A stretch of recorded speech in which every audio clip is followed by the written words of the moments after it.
Smart city Gwalior में आपका एक बार फिर स्वागत है। 1 घंटे की चर्चा हो चुकी है जहां पर हम ये जानने की कोशिश कर रहे थे कि अपने पूरे इतिहास में, अपने पिछले 30 वर्षों के सफर में ग्वालियर ने क्या खोया, क्या पाया और यहां से क्या पाना है। खोना कुछ नहीं है, पाना क्या है। तो चर्चा हुई विस्तार से। अब उस पाने के लिए देखना पड़ेगा कि हमारी स्ट्रेंथ कहां है, हमारा पोटेंशियल कहां है और हम आगे कैसे बढ़ेंगे। इसीलिए अब इस पर और बातचीत को आगे बढ़ाएंगे। हमारे साथ एक खास पैनल है, मैं आपका परिचय कराता हूं। हमारे साथ एसपी बिंदल साहब हैं, वाइस प्रेसिडेंट जेके टायर्स, काफी समय से कंपनी यहां मौजूद है। उसके अलावा हमारे साथ जीडी लड्डा साहब, आप बड़े समाज सेवी हैं, इंडस्ट्रियलिस्ट भी हैं। हमारे साथ पैनल पर है आत्माराम गुप्ता साहब, चेयरमैन एआरजी ग्रुप। वैसे तो आप जयपुर से हैं, लेकिन ग्वालियर में काफी काम आपने किया है। विनीत नारायण साहब वरिष्ठ पत्रकार हैं और साथ में कंसल्टेंट भी है, हेरिटेज सिटीज ऑफ इंडिया के लिए सरकार को कंसल्टेंसी देते हैं। रमा शंकर सिंह साहब, चांसलर आईटीएम यूनिवर्सिटी। और हमारे साथ है आनंद मोहन छपरवाल साहब, एमडी हैं दीनदयाल औषधि के और जीसीएफआई के प्रेसिडेंट है। आप सभी का बहुत बहुत स्वागत है। तो चलिए तलाशते हैं उस पोटेंशियल को, तलाशते हैं उस खजाने को जो हमारे पास है। हनुमान है ये शहर, तो याद दिलाना पड़ेगा कि आपकी शक्ति कहां है, यहां से आगे बढ़िए। सबसे पहले आनंद साहब, कैसे याद दिलाएंगे यहाँ कि हनुमान जी की शक्ति लौटे और फिर से उड़े।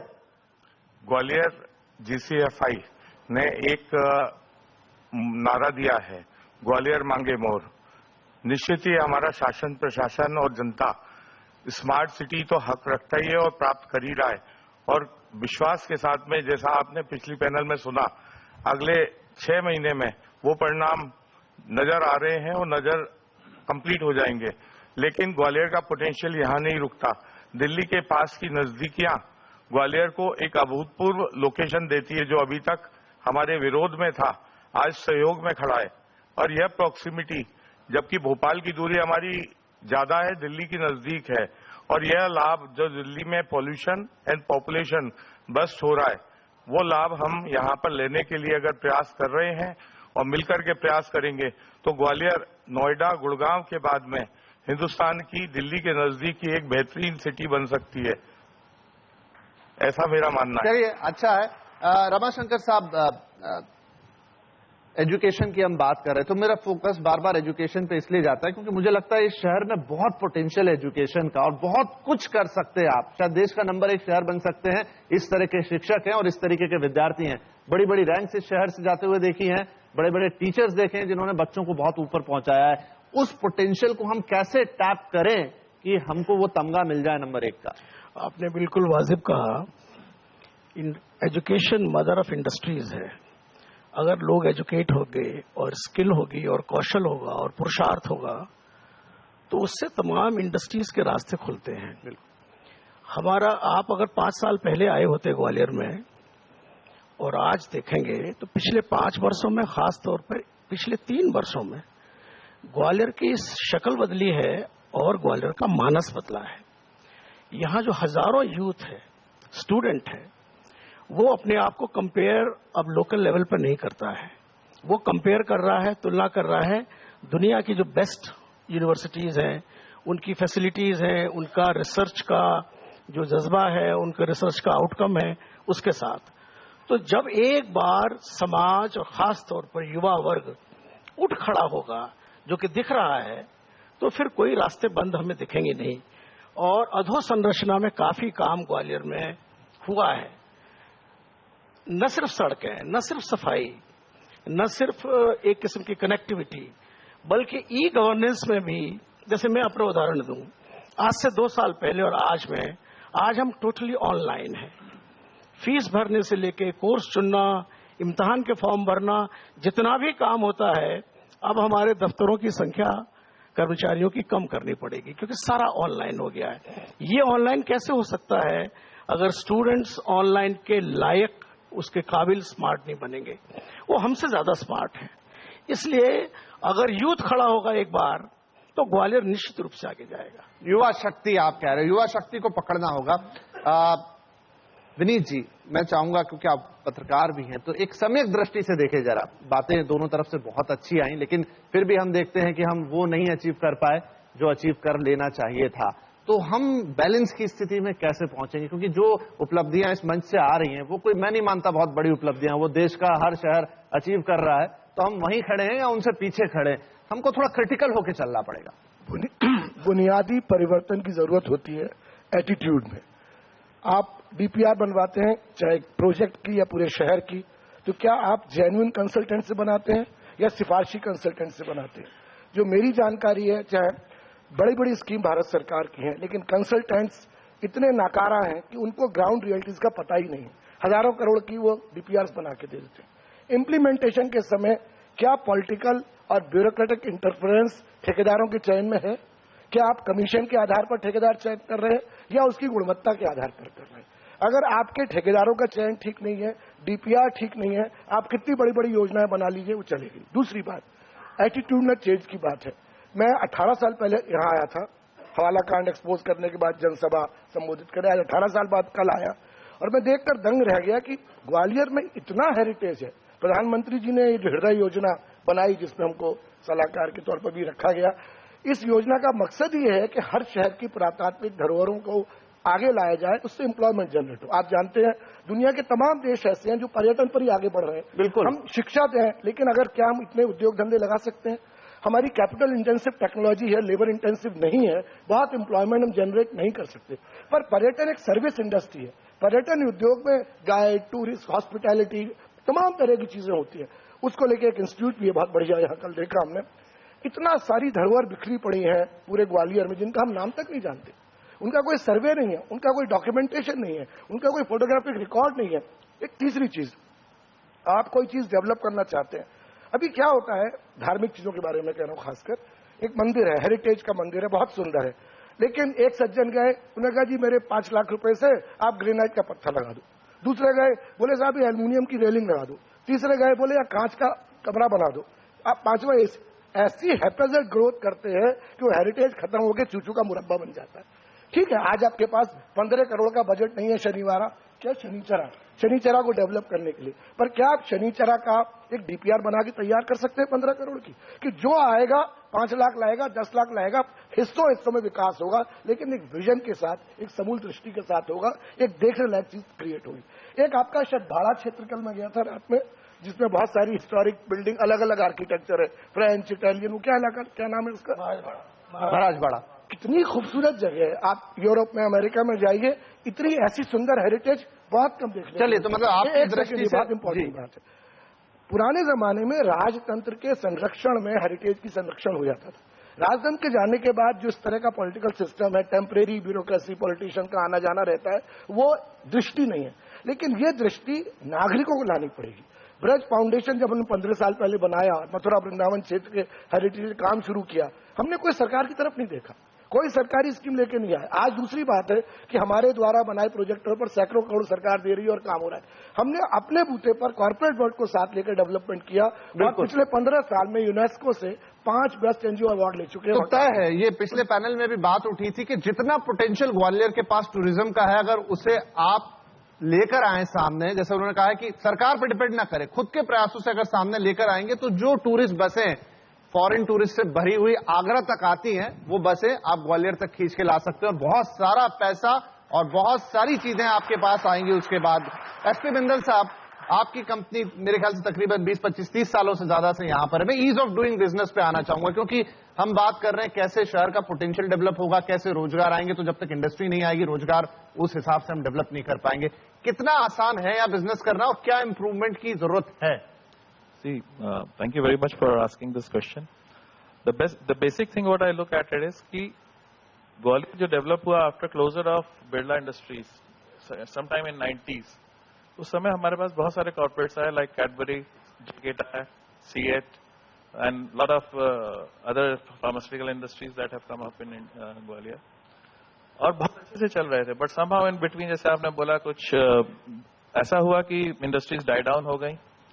But now I see the basic lacuna in Gwalior is the connectivity. People don't want to come कि connectivity कैसे करें? दिल्ली से आना है, they used to start up in the morning at 4 o'clock and they will go back, return back midnight. So it is very cumbersome for a person कि boss मेरा आना नहीं चाहता, बोलता है आप आ जाइए, मैं नहीं आऊंगा Gwalior. That is one of the things, if once we are connected, Bhopal जाना, it becomes a problem. In 90s, I remember, कि 90s में हमारे पास एक hopping flight हुआ करती, Delhi to Gwalior, Gwalior to Bhopal, Bhopal to Bombay. It was a very convenient and we were able to do lot of things in that process. But आज हम वो नहीं कर पाते हैं. See, we can do as an industrialist what is required, good people management. So we are doing people involving to grow the employee. One is the education, we get the right talent from the people, from the institutions. That is one part. Next what? Next is that we have to groom them so that they are able to work for us, because उनको नहीं पता, हर industry का product अलग है, हर industry की requirement अलग है, हर industry की मशीन्स अलग हैं और उसका मार्केट भी डिफरेंट है. So what we need to groom them again. तो उसके लिए जो भी क्वालिटी ग्रूमिंग है, that is required, that we can do. और जहां तक अगर आई वुड से एडमिनिस्ट्रेशन का पार्ट है, इट इज वेरी कोऑपरेटिव. आप यहाँ पे एमपी में कैसा कल्चर है, where you are open to, you can go to collector, you can go to SP, you can go to pollution control system, you can go to IIDC and ask them, sir, what is required, and they are willing to help you as much as possible within their periphery. So मुझे नहीं लगता कि इस type की कोई problem है ग्वालियर में. It is only the untapped potential that is pending in Gwalior. आप देखिए जो लोग भी ग्रो हुए अपने आप ग्रो हुए जी. जैसे कि सर ने बोला कि अपने आप उन्होंने अपने एनजीओ खुद बनाए, सर ने अपने ITM यूनिवर्सिटी खुद बनाई, उसमें किसी की जरूरत नहीं है. आज एंटरटेनमेंट के लिए देखिए डीडी मॉल में we have got everything that we want. एक वर्क लाइफ बैलेंस की हम बात करते हैं, तो जब भी आप बात करिए तो यू हैव गॉट एवरीथिंग. यहाँ पे अगर आप कल्चरल इवनिंग्स की बात करिए तो तानसेन का टाइम पे इतने अच्छे म्यूजिक्स वगैरह होते हैं. सर की यूनिवर्सिटी में हमेशा बहुत अच्छे एंटरटेनमेंट प्रोग्राम्स होते हैं. Whenever you are tired of your work, you can always go and relax. तो जो आप बातें बता रहे हैं सब सही है, लेकिन मुझे लग रहा है कि सब बिखरी पड़ी हुई हैं. उनको कोलैबोरेट करके एक साथ लाना पड़ेगा और फिर वो पोटेंशियल डेवलप होगा. पांचों उंगलियों को मिलाने जैसी बात. लड्डा साहब मुझे बताइए, जो सर कह रहे हैं कनेक्टिविटी तो बहुत बड़ा इशू है, बहुत सारी बात भी हो गई, आगे देखते हैं कि वो कब तक सॉल्व होती है. लेकिन अगर वो एक चीज सॉल्व हो जाए तो बाकी क्या है आपके पास कि यहाँ लोग आएंगे और इंडस्ट्री लगाएंगे? देखिए, पहले बात करते कि जो आपने कनेक्टिविटी की बात की है, कनेक्टिविटी बहुत इंपॉर्टेंट है. और मैं मान लीजिए कि सॉल्व हो गई, क्योंकि हम बहुत बार वो सवाल उठा चुके हैं. पर्सनल केस में बताना चाहता हूँ. On account of this connectivity, my son left Gwalior and he settled Noida. तो वो मैं जो कहता हूँ कि कनेक्टिविटी बहुत आवश्यक है. आज ग्वालियर से कहीं भी जाना है, कोई सुविधा उपलब्ध नहीं है, और उस सुविधा के उपलब्ध होते ही ये जो ग्राफ है इंडस्ट्री का, वो बहुत ज्यादा आगे बढ़ जाएगा. क्योंकि हर फील्ड का आदमी यहाँ आने से वो ये सोचता है कि मैं नहीं जाऊँ ग्वालियर, यहाँ क्या रखा हुआ है. बिजनेसमैन नहीं आना चाहता, इंडस्ट्रियलिस्ट नहीं आना चाहता, दूसरी पार्टी नहीं आती. तो ग्वालियर में बहुत अच्छे इंडस्ट्रियल एरिया जो हैं, हमारे बामोर इंडस्ट्रियल एरिया है, मालनपुर इंडस्ट्रियल एरिया है, बहुत बड़ी बड़ी इंडस्ट्रीज हैं. परंतु लोकल एंटरप्रेन्योर जो डेवलप होना चाहिए, जो मैं वही बात कर रहा हूं कि लोकल एंटरप्रेन्योरशिप जो होनी चाहिए, एक जो शहर के अंदर से निकल के आना चाहिए, तो वो बाहर का आएगा तो भी रहेगा और शहर के अंदर भी. तो उसके विकास के मौके कितने में वो जानने की. नहीं, लोकल एंटरप्रेन्योर अब बहुत आने की संभावना है. पहले तो हम लोग एक शेडो में रहते थे. बिरला ब्रदर्स जब यहाँ आया था तो उनके शेडो में रहने के कारण ग्वालियर में कोई इंडस्ट्री का डेवलपमेंट नहीं हुआ. परंतु आज जो है लोकल इंडस्ट्रीज बहुत आगे बढ़ रहे हैं और बड़े बड़े वेंचर्स जो है स्थापित कर रहे हैं. सिर्फ बात यह है, गवर्नमेंट बहुत कोऑपरेटिव है, हमारे ऑफिसर्स बहुत कोऑपरेटिव है, परंतु फिर भी इंडस्ट्री नहीं बोल रहे आपके सब बैठे हैं यहाँ पे. नहीं, इंडस्ट्री के लिए, हाँ, इंडस्ट्री के लिए एक बहुत लीनियंट व्यू की आवश्यकता होती है. क्योंकि इंडस्ट्री जो है, मिट्टी में से जो सोना निकालना पड़ता है और उसके लिए उसको कितना एक्सर्ट करना पड़ता है वो आप समझ सकते हैं. और उस एक्सर्ट के लिए अगर हमें एडमिनिस्ट्रेशन से लेकर गवर्नमेंट, स्टेट गवर्नमेंट, अगर सेंट्रल गवर्नमेंट अगर हमें सुविधा प्रदान करती है तो बहुत अच्छी तरह काम हो सकता है. मैं कह सकता हूं कि हमारी यहाँ की जमीन बहुत सस्ती है. आप दूसरे हमारे सभी स्टेट्स में हमारे प्लांट्स है, और मैं देखता हूं कि यहाँ पर हमारी जमीन सस्ती है, पावर इलेक्ट्रिसिटी बहुत उपलब्ध है, परंतु एंटरप्रेन्योर नहीं है और वो उसको हमको डेवलप करना है. और चूंकि ये इस पर एक राय छपरवाल साहब आपसे भी लूंगा, लेकिन उससे पहले आत्माराम जी, आपने छपरवाल साहब के साथ मिलकर यहाँ पर एक मॉल, तो जो कंज्यूमर पोटेंशियल है इस शहर का, आपको क्या लगता है उसमें कितना मादा है चीजों को आगे बढ़ाने का? क्योंकि जो लोकल इकोनॉमी है उसका पहिया घूमना बहुत जरूरी है. उसका आइडिया आपको उस मॉल से लगता होगा. सबसे पहले तो मैं आपको बधाई दूंगा इस अपॉर्चुनिटी के लिए. मैं इतना कहना चाहूंगा कि ग्वालियर की जो भूमि है बहुत पॉजिटिव है. जब मुझे आनंद छाबरवाल जी ने आमंत्रित किया था जयपुर से यहाँ कि सिटी मॉल ग्वालियर बनाना है और एक मल्टीप्लेक्स बनाना है यहाँ पर बहुत बड़ा, जिसमें सारी सुविधाएं हो, तो उस समय ये था कि लॉ एंड ऑर्डर की प्रॉब्लम होगी यहाँ पर। लोग ये कहते थे कि यहाँ तो बंदूक लेके चलते हैं। मुझे आज कहते हुए बहुत खुशी है और आप सबको बधाई देना चाहूंगा इस माध्यम से कि यहाँ आज 10 साल होते हैं, कोई भी टच वुड एक भी कोई इंस्टेंस ऐसी नहीं हुई जिसकी वजह से कोई हमें प्रॉब्लम हुई है। और वो पूरा सफल मॉल इसलिए बन पाया मात्र 2.25 साल में कि सारा एडमिनिस्ट्रेशन का सारा सहयोग रहा, चाहे भोपाल की बात करें चाहे लॉज की बात करें, फ्लेक्सिबिलिटी इतनी रही कि जिससे वो चीजें बन पाई 2.25 साल में जो हमारी आवश्यकता थी। बायलॉज बिल्कुल मॉडिफाई कराया मैंने, जो सुझाव दिए गवर्नमेंट ने माने और अकॉर्डिंगली वो चेंजेस होके बने। तो वातावरण बहुत पॉजिटिव है। और आज वो स्मार्ट सिटी की हम बात करते हैं तो वो स्मार्ट सिटी की शुरुआत थी कि आज शहर के अंदर 4 सिनेमा हॉल एक बिल्डिंग में हो, ये कल्पना से बहुत आगे की बात थी। सारे एक अंदर रूप के अंदर McD, pizza, coffee cafe day सारी चीजें हो, ये बहुत बड़ी बात थी उस समय के लिए। उस चैलेंज को हमने स्वीकार किया। तो उन बातों को देखते हुए लगता है कि यहाँ की भूमि की जो देन है, यहाँ की पॉलिटिकल बात करें तो यहाँ के आज केंद्र के अंदर शासन पूरा चल रहा है, यहाँ से मध्य प्रदेश का चल ही रहा है, यहाँ से 3 मंत्री यहाँ स्टेट के हैं।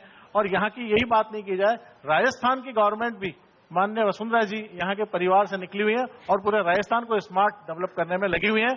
यहाँ की बहुत बड़ी मैं बधाई देना चाहूंगा आपको।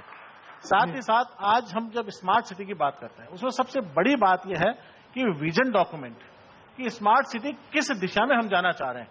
आज मैं मेरे बच्चे को 12th पास करने के बाद मैं देखता हूं कि इसे साइंस दिलाया जाए, कॉमर्स दिलाया जाए, आर्ट्स दिलाई जाए, किस ब्रांच में डाला जाए। आज ग्वालियर के लिए हमें मास्टर विजन डॉक्यूमेंट बनाने की जरूरत है कि हमें अल्टीमेटली किस दिशा में लेके जाना है ग्वालियर को। कि आज आगरा है वो टूरिज्म सिटी हो गई, दिल्ली है वो इंडस्ट्रियल टूरिज्म, पॉलिटिकल सारी चीजें हो गई। तो ये नेक्स्ट डेस्टिनेशन बन सकता है। दिल्ली के बाद पूरा इंफ्रास्ट्रक्चर पूरा डेवलप हो चुका है। मैं कल की बात बताता हूं, पहले हम आते थे तो 6.5 घंटे लगते थे। हम कनेक्टिविटी की बात कर रहे हैं, लेकिन मैं I should congratulate this connectivity here कि पहले 6.5 से 7 घंटे लगते थे जयपुर से ग्वालियर आने में, कल मुझे यहाँ आने में मात्र 4 घंटे लगे हैं। तो कनेक्टिविटी में तो निश्चित तौर से पहले से बहुत सुधार हुआ है। तो एक छोटा सा इंप्रूवमेंट कनेक्टिविटी में आया। आपको यहाँ आने में जयपुर से 4 घंटे लगे, हालांकि हमें दिल्ली से यहाँ आने में 7 घंटे लगे। खैर, कनेक्टिविटी एक इशू है जिस पर बातचीत लगातार जारी है। तो हम भी यहाँ एक छोटा सा ब्रेक ले लेते हैं। ब्रेक के बाद हम एक प्लेज लेंगे, एक शपथ लेंगे, क्योंकि सारे स्टेक होल्डर्स यहाँ बैठे हुए हैं इस मंच पे कि सरकार अपनी तरफ है, एडमिनिस्ट्रेशन अपनी तरफ है, लेकिन नागरिक के तौर पे, बिजनेसमैन के तौर पे हर व्यक्ति इस ग्वालियर को, इस शहर को क्या दे सकता, वो विल आएगी तो शहर जरूर आगे बढ़ जाएगा, स्मार्ट बन जाएगा। छोटा सा ब्रेक।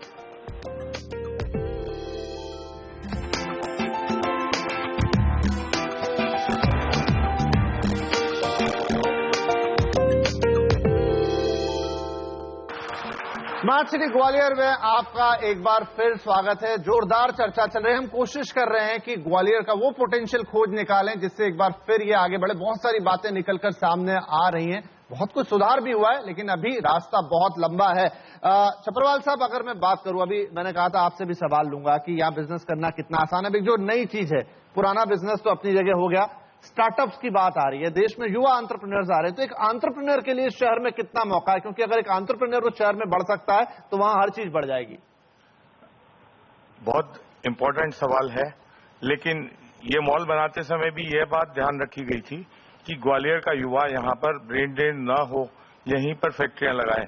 पिछले 8 साल के अंदर में यहाँ की जो फैमिलीज हैं, उनके युवा वर्ग ने ग्वालियर में अपनी फैक्ट्री की ग्रोथ ली, अपने नए वेंचर्स चालू करे, और नए नए जो स्टूडेंट्स निकल कर आए स्टार्टअप्स चालू कर रहे हैं, नए नए रिस्क ले रहे हैं, और एक बड़ी गति, बहुत जबरदस्त गति देखने को मिल रही है। निश्चित रूप से जीसीएफआई ने भी इस बात को ध्यान में रहते हुए एक युवा फोरम तैयार किया, और देखते ही देखते अनेकों बच्चे जो एंटरप्रेन्योर्स हैं और ग्रोथ चाहते हैं, वो उसके अंदर में जुड़ रहे हैं, मिलकर के आपस के अंदर में योजनाएं बना रहे हैं, एंड टुगेदर वी कैन, इस बात पर वो लगे हुए हैं। और निश्चित ही ये जो शासन प्रशासन और हम लोग जनता जो प्लेटफॉर्म उनको दे रहे हैं, निश्चित ही बहुत जल्दी ग्वालियर का एंटरप्रेन्योरशिप देखने को मिलेगी। रमाशंकर साहब, जो इंक्यूबेशन की जरूरत होती है, क्या ये शहर उस इंक्यूबेशन सेंटर के तौर पे काम करता है? शिक्षा मिल गई अच्छी, लेकिन क्या मेरे पास बाकी प्रेरणा, बाकी स्रोत, बाकी सुविधाएं हैं कि मैं यहाँ पर एक अच्छा स्टार्टअप लेके आऊं? मैं आपको उदाहरण से बता रहा हूँ, जो हमारा खुद का उदाहरण है। हमने 3 साल पहले आईटीएम यूनिवर्सिटी में आइडिया पैड नाम से एक फोरम शुरू किया, जिसमें जो स्टूडेंट्स अपनी एंटरप्राइज करना चाहते थे उनको इनिशियली सपोर्ट दिया, कैपिटल से भी दिया, ऑफिस स्पेस से भी दिया, और कई बहुत से बच्चों के ग्रुप्स ने अपनी अपनी इंडस्ट्री रजिस्टर कराई, उसमें हमने मदद की। आज 12 ऐसी स्टार्टअप्स, अब स्टार्टअप्स नहीं रहे हैं। कल मैं इंदौर में था ज़ारा इन्फोराइज देखने के लिए, जो कि हमारे बच्चों का एक स्टार्टअप यूनिट है। वहां उन्होंने पूरे प्रदेश और देश भर के लिए कुछ खास तरह के इंडस्ट्री और बिजनेस के लिए सॉफ्टवेयर बनाए हैं, और सिर्फ 1 बरस के अंदर उनका टर्नओवर, जो यहां जब हमने शुरू किया था 6 लाख था, आज उनका टर्नओवर 1.5 करोड़ 2 करोड़ ऐसे बढ़ गया है। तो ये जो शुरुआत की हमने, उनको एंजल इन्वेस्टर्स अवेलेबल कराए, उनको ऑफिस स्पेस दिया, उनको प्रमोट किया। तो एंटरप्राइज की भावना यहाँ यूनिवर्सिटी से ही शुरू हुई, और ये काम बाकी जगह भी करना बहुत जरूरी होगा, क्योंकि 2 तरह के स्टूडेंट्स हैं। एक तो जो नौकरी करना चाहते हैं शुरू में, और बाकी है जो खुद इन्वेस्टर बनना है, खुद अपना एंटरप्राइज करना चाहते हैं। तो ये दोनों तरह के स्टूडेंट्स जब प्लेसमेंट के लिए यहाँ कंपनी आएंगी और आती हैं, और ये कहते हुए मुझे खुशी है कि इस रीजन में कम से एवरेज 120 कंपनियां हमारे यूनिवर्सिटी के अंदर प्लेसमेंट के लिए आती हैं, और एम्प्लॉयबिलिटी देख करके वो लोगों को करती है, एम्प्लॉय करती है। लेकिन इसके बावजूद भी 15-20% स्टूडेंट्स ऐसे रह जाते हैं जो या तो उनको नौकरी नहीं मिल पाती है, या वो अपना एंटरप्राइज करना चाहते हैं। समय मेरे पास थोड़ा कम है, इसलिए बिंदल साहब आप पे आता हूं कि जो कंपनियां इस शहर में काम कर रही हैं, उनका भी एक दायित्व बनता है कि वो टैलेंट्स को पकड़ें, उन्हें कुछ एक्स्ट्रा करने के लिए मोटिवेट करें। क्या वैसा कोई कल्चर है? जी हाँ, like we have employed almost 70 to 80% are local people. So demographically balanced, if we see, we are more tilted towards the locals. It is not that we are getting people from, because अगर यहाँ पे आप देखिए industry में चाहिए ITI भी चाहिए, diploma engineers भी चाहिए, as well as you need graduate engineers and also some very talented people, and also a part of commercial where we need MBAs and chartered accountants. So there is a mix of that, and we are taking all of them as far as possible locals, because that is the spirit where they know how to do, and it helps us to improve their and groom and team building. So that it helps in making the team building as well as to prosper in a better way. Right. So that is one of the most. लड़ा साहब, एक चीज और, ये तो बात हो गई जो ऊपर की क्रीम लेयर है, अच्छी शिक्षा ले ली, सब कुछ कर लिया, स्टार्टअप कर लिया। नीचे का जो तबका आया, जहां छोटे छोटे स्किल्स चाहिए, ITI की बात करी आपने, उस पर हम कहां खड़े? क्योंकि वो छोटे छोटे स्किल्स आपको रोजगार की तरफ बढ़ाएंगे, रोजगार आएगा तो पैसा आएगा, पैसा आएगा तो शहर चमकेगा। देखिए, इस क्षेत्र में बहुत काम हो रहा है। अभी एक मेरे को इनविटेशन कार्ड मिला था, उन्होंने कहा था कि कौशल विकास के लिए वो एक नया सेंटर डेवलप कर रहे हैं। तो ऐसा लग रहा है कि यूनिवर्सिटी लेवल पर और पर्सनल लेवल पर भी लोग इस क्षेत्र में बहुत ज्यादा आगे बढ़ रहे हैं, और इसका रिजल्ट आने में तो समय लगेगा, क्योंकि इस और अभी देखा नहीं गया था, अब देखना चालू हुआ है, और इसके विदिन 6 मंथ और 1 ईयर। चलिए, तो ये भी भविष्य है, लेकिन आने में सब, क्योंकि समय मेरे पास कम रह गया। आत्माराम जी, आप जयपुर को भी देखते हैं, ग्वालियर भी देख रहे हैं, कितना गैप लग रहा है, उस गैप को कैसे फुलफिल करेंगे? संक्षिप्त में आपको बताना होगा। इसमें 2 सुझाव मैं देना चाहूंगा कि इसमें MIS सिस्टम, एक आपने सुना होगा सब लोगों ने, सरकार यहाँ बैठी हुई है, सब सुन रहे हैं कि आज स्मार्ट सिटी बनाने के लिए हमें आवश्यकता है कि फाइल मूवमेंट फास्ट कैसे हो, लोगों के डिस्पोजल कैसे फास्ट हो। ये सब चीज होगी तो रोजगार भी बढ़ेगा, कारोबार भी बढ़ेगा, और लोग बाग आएंगे एम्प्लॉयमेंट के लिए।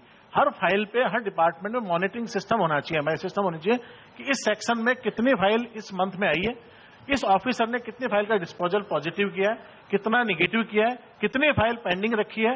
अगर ये सिस्टम हम कर देंगे तो हर अधिकारी की मॉनिटरिंग होगी। दूसरी चीज एक है कि housing for all prime minister का एक सपना है, वो सपना पूरा करते हैं तो इसमें GDP के अंदर कम से कम 10 से 15% कंट्रीब्यूशन इसका हाउसिंग इंडस्ट्री का हो सकता है। तो उसमें आज स्टैम्प ड्यूटी की रेट ग्वालियर में, MP में बहुत ज्यादा है, जो आज हाउसिंग फॉर ऑल के लिए आवश्यकता है कि it should not be more than 4%। ठीक है, अब मुझे विचार करना चाहिए, कंक्लूड करना होगा। विनीत जी, आखिरी सवाल आपसे। सब कुछ है, सारी कुछ है, अभाव है, सुविधाएं सब है, एक चीज होती है विल पावर। अगर वो है तो आप सारे अभावों को निकाल देंगे, और अगर वो नहीं है तो आपको कितनी भी सुविधाएं दी जाए आप कुछ नहीं कर पाएंगे। वो विल पावर इस शहर में आप कितनी पाते हैं? मैं एडमिनिस्ट्रेशन, लोकल सिटीजन, सारे स्टेक होल्डर, सबका एक कलेक्टिव व्यू आपसे लेना चाहता हूं। 2 चीजें, तो इंफॉर्मेशन टेक्नोलॉजी के विस्तार के बाद, इंफॉर्मेशन टेक्नोलॉजी के विस्तार के बाद अपेक्षाएं, उम्मीदें बहुत बढ़ गई हैं। नौजवान हर क्षेत्र में, गांव तक का नौजवान बहुत तेजी से आगे बढ़ना चाहता है, तो ये एक डिमांड पुल फैक्टर है जो पुश करेगा सीनियर सिटीजन्स को भी, एडमिनिस्ट्रेशन को भी, और एंटरप्रेन्योर्स को भी।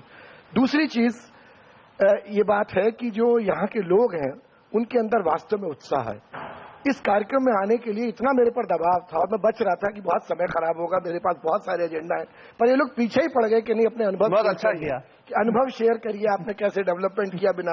तो मुझे लगता है कि जब इतनी इनको अर्ज है, इतनी इच्छा है, कि जिज्ञासा है कि हम जाने और अपने शहर को आगे ले जाएं, तो कोई वजह नहीं है कि शहर आगे बढ़े। राइट, तो इच्छा शक्ति है, चीजें भी हैं, माध्यम भी है और लक्ष्य भी दिख रहा है। अब यह है कि बस बीच में कहीं रुकना नहीं है, सारी चीजें एक साथ चलें, एक दूसरे का हाथ पकड़कर चलें, तो हम देखेंगे कि ग्वालियर का स्मार्ट सिटी का सपना साकार होने में न सिर्फ साकार होगा बल्कि शायद सबसे उच्च स्तर पे जाके साकार होगा। तो इस पैनल को हम यही धन्यवाद देंगे। हाँ, तालियां बजा दीजिए आप लोग। और इसके बाद हमारा आज का अंतिम पैनल होगा जहां पर 2 जनप्रतिनिधि होंगे हमारे साथ। अब आखिरी सवाल उन्हीं से पूछे जाएंगे, एक केंद्र में प्रतिनिधित्व करते हैं, दूसरे राज्य सरकार में, कि उनके स्तर पर, क्योंकि फाइनल वहीं से सब कुछ चलना है, वो कितना सहयोग करेंगे कि शहर स्मार्ट हो। छोटे से ब्रेक के बाद